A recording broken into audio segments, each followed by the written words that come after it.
Good morning! Good morning! Ngayon po ay magluluto tayo ng upo. Pero hindi natin siya igigisa. Itatry natin siyang gawing ukoy.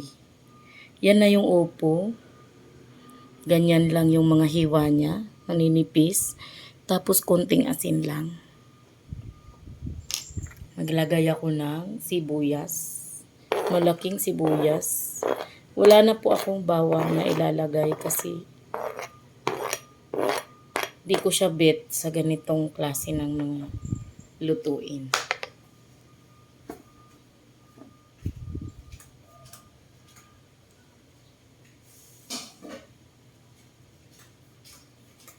Tapos, maglalagay tayo nito. Breading mix yan ng kulina, ng dali. Ito talaga yung magpapasarap dito. Yan.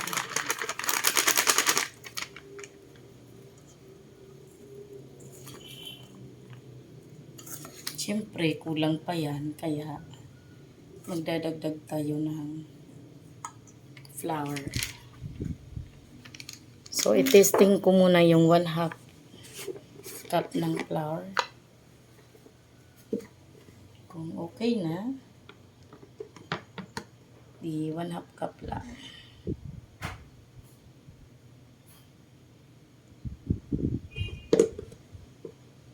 Gawin na natin 1 cup. Siyempre, masarap kung may maraming paminta.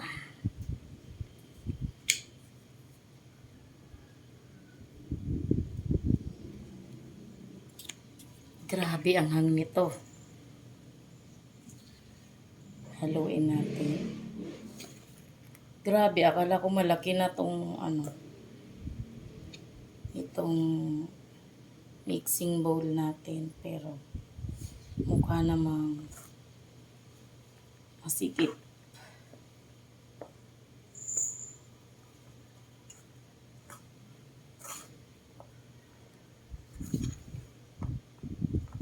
Yan. So, kailangan natin siya lagyan ng water. 1 cup ng tubig. Dapat ko may egg.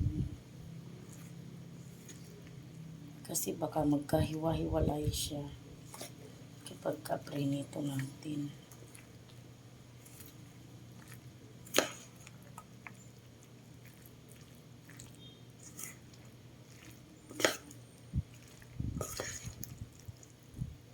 Yan.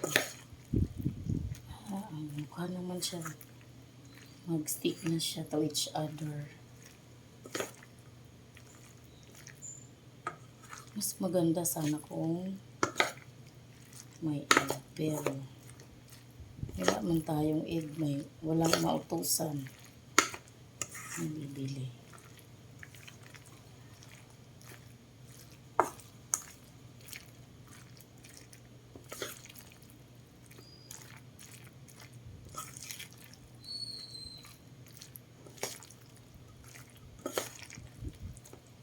Mag-recommend nga kayo kung anong pwede kong iserve dito, guys.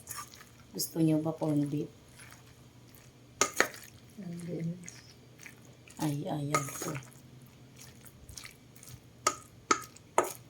Ayaw ko ng sardinas na isahog dito. Magkaroon siya ng ibang kulay. Wala kasi siyang protein. So, hanapan natin siya ng protein.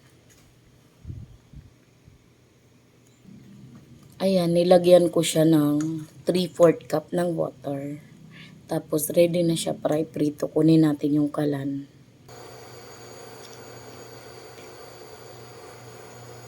Mantika. Huwag masyadong malalim. Kasi sayang ang mantika. Painitin. Kung mainit na, ready na.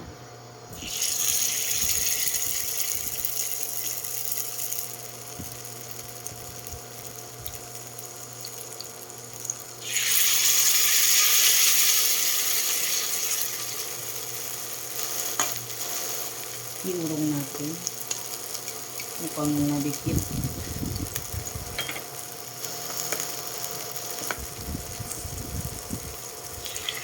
Maliit lang yung pang third.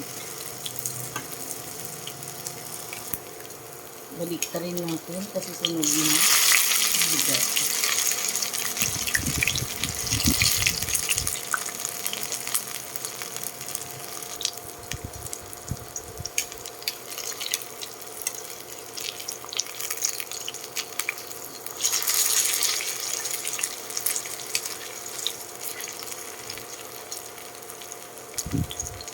Yung maliit na bulilit.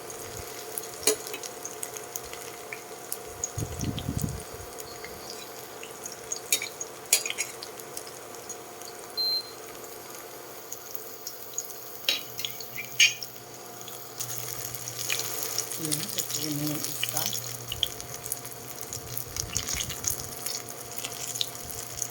Yan, perfect.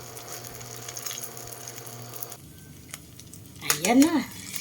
Tapos na yung first batch.